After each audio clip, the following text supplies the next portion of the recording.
Hello chess friends and welcome to your Out of Chess channel and welcome back to the US Chess Championship in 2024.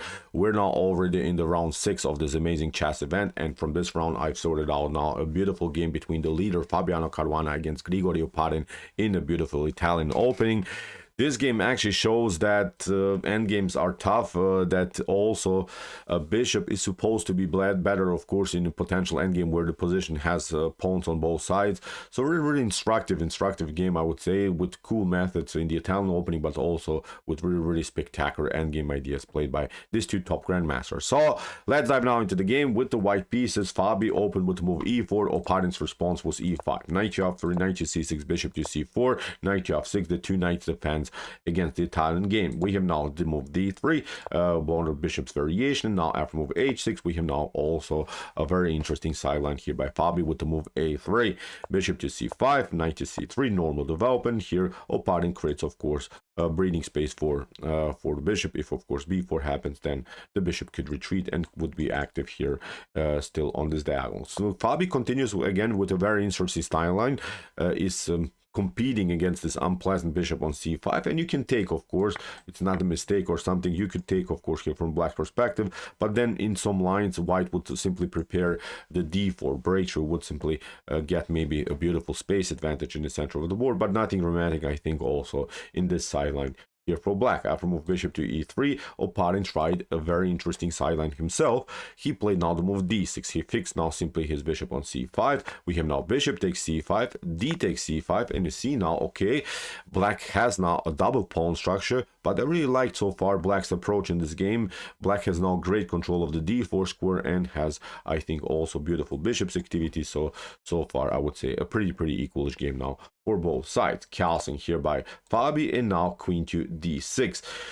Maybe here for black, I think a more interesting way to proceed is to play bishop to g4. I myself, for instance, like this line. Nothing also wrong with queen to d6 that Oparin played, but in a potential h3 sideline, bishop to f3, queen to f3, you would always have a beautiful opportunity to hop with your knight on d4, and then after something like queen to g3, maybe you could go aggressively into the game with the beautiful sideline queen to e7. You protect your pawn, and if something like queen to g7 happens, then you have rook to g8, and you would have enormous pressure. And I think also beautiful queenside castling could be option here for black. This was, I think, a more dynamic way to go into the game, but Oparin chose to play a more positional game with the move queen to d6. Fixed everything here in the center of the board. The queen is controlling now the c5 and e5 pawn, and now of course with the strategic idea to hop with the knight on d4. Fabi continues with knight to d5, knight takes d5, and now e takes d5, knight to e7, and now Fabi went to this line, queen to e1, hitting also here the pawn on e5. That's why Oparin fixes now the pawn, and now knight to d2.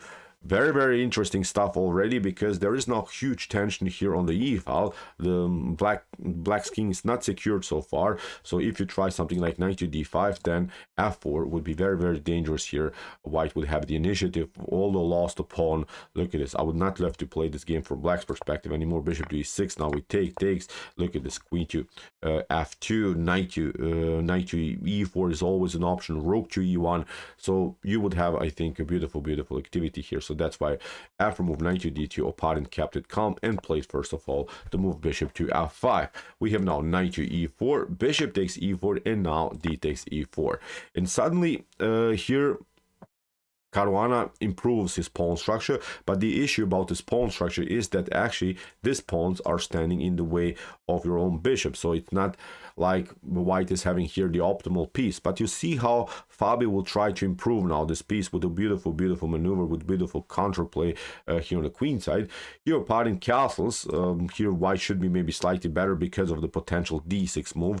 So black is a little bit forced now to play passively with the queen. The queen is now only creating this blocking idea. It's not allowing this pawn to roll on the d file, so that's why the queen is stuck so far. But you can of course improve the position of the king by playing king to h8, but still I don't like maybe a little bit here the light score problems of blacks. If the bishop finally gets into the game, then black's king could be endangered, and that's why Fabi tries somehow to open now here the queen side with the move b4. And Oparin doesn't react correctly, I would say here.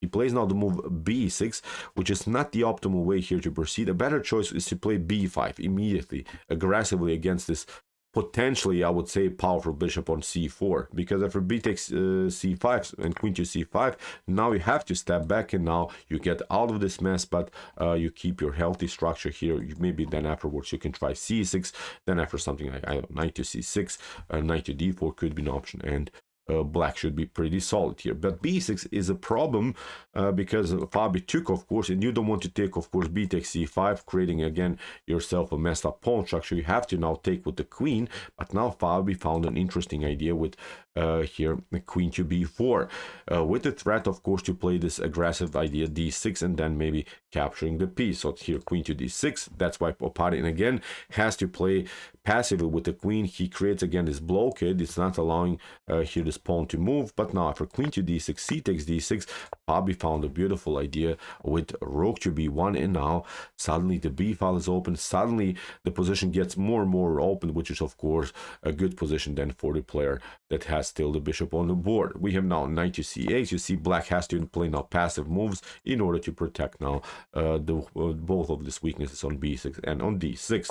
Fabi continues with bishop to e2, f5, f3, rook to a7, and now of course building a battery on the only open file here from white's perspective. We have now f takes e4, and now rook to c7. Here Oparin goes also into counterattack, which is I think a good choice. He's attacking now the weakness here on c2, and now Fabi suddenly doesn't react correctly. Here Fabi should have played immediately bishop to a6, which he unfortunately did not play. Bishop to a6 would, I think, solve any problem here for white. Then after something like rook to c2, you first of all play rook to f1, you go for the trades of rooks, and then you trade off here the bishop for a knight. But now this pawn is weak, this pawn is weak on d6, and you cannot even get the king closer to the action, because then this one is going to happen, and then going for both of these pawns, I think, leads into a completely favorable endgame here for white. But instead of bishop to a6, Fabi played c4, which is again blocking out further the light square bishop. Now you see the light square bishop cannot breathe here in this position, so it's really now I would say again an equal game. If black plays now the game correctly, this game should probably end with a draw. Here Oparin plays g6, create some spaces for the king. Fabi includes now the rook into the game, and now here after king to g7, a pretty equal position now for both sides. But okay, Fabi is attacking now the position with h4, rook to f7, and now simply getting all of the pieces closer to the center of the board, because we're now in the fully endgame stage. Bishop to f3, Fabi is preparing also g4 stuff. We have now rook to f7, and now bishop to e2, rook to f6, rook to a1, rook to f7, and now rook to f3. Fabi wants to simplify the game further because he realizes that there is maybe a chance to do something on this side of the board, maybe also here on the queen side. But again, I would say if black plays the game correctly, nothing spectacular could happen in this position. Okay, knight to e7 by Oparin, rook to b1, rook to b7, and now king to e3. Oparin reroutes now the knight. We have now finally g4, h takes g4, bishop to g4, knight to f6, bishop to e6. Good square for the bishop. At least Fabi has something with this piece, at least some kind of an activity, because on this side of the board, as we mentioned, it was simply neutralized by its own pawn. And now comes what is, my opinion, the critical moment of the game. Here Oparin has the opportunity to play a calm knight to e8. This knight to e8 here, this move is protecting the d6 pawn, and it's actually not allowing here Fabi to play this move c5 that we'll see now in the next couple of moves will be very important here for white. c5 is not possible, of course, because black can simply take d takes c5, and you don't have now the d6 move because of the move knight to e8. For instance, you can also maybe try here the move rook to g1 now after knight to e8 to maybe try an idea like bishop to f5, but then with something like king to h6, black can get out of this mess, and it is again holding this position. Nothing dramatic is going on now here on the board. But what Oparin did after bishop to e6, he played now rook to b8, allowed Fabi a very nice move, c5 now, and see after d takes c5, now the pawn is rolling. Look at this, this is now clear path for the pawn Again, I would not say completely winning position here for white, but now so tough to play. Black has to play here the optimal moves in order to survive this attack. What should you do? If you play here knight to h7, if you try to do something with your knight, then you see white's king will also find, I think, a clear path into the endgame stage. And now when the king maybe comes to c6, then I think it's completed and game over. Here for black. So that's why for d6, Oparin tried rook to h8, but now Fabi continues with d7. Also, rook takes b6 would be an option, and now it's almost over here. What should you do here? Even if you try rook to b8 in the game, rook to d8 was played. If you try rook to b8, then rook to g1 is going to happen. You see now there is this huge threat of bishop to f5. If you try now to get back out of this mess, then rook to d1. You have to now again go with rook to d8, and now rook to d6 is winning the game. You're trying something like this, and then we pick up this one. Knight takes d7 cannot happen because of rook to b7. Then you get pinned on the 7th rank, so again it's game over. Instead of this move king to h6 that we have discussed, you could of course here maybe try sorry, that was the analysis. As I said, after rook to b, instead of this move rook to b8, what you could try here, like Oparin, rook to d8, but nothing is really working here now. Fabi simply took the pawn. Again, you cannot play knight takes d7 here because of rook to b7 pinning the piece on the 7th rank. So again, it would be game over. After rook to b6 that Fabi played, Oparin went with king to f8, bishop to c4. Good move by Fabi. Even if you capture now this one, then this one is falling, this one is weak, this one many weaknesses, and white would create himself here a distant pass pawn. So game over obviously again here for black. After bishop to c4, black tried king to g7. Fabi protected now again this pawn. Again, I'm pointing out knight takes d7 is not working because of rook to b7. After bishop to b5, king to f7, and now rook to c6. Very nice move here by Oparin. You cannot pick up the piece of course with the rook, because then you get this one, rook takes f6, and then bishop to d7. So that's why after rook to c6, Oparin took now finally, but now a beautiful move here. Great endgame technique by Fabi. First of all, the check, king to e7, rook to e6. What should you do? If you try this one, then again we would reach the similar position that we have discussed earlier with rook takes g6 and letting this pawn roll here on the king side. So here instead, after rook to e6, Oparin tried king to f7, but now a beautiful discovered check. Now this pawn is attacked.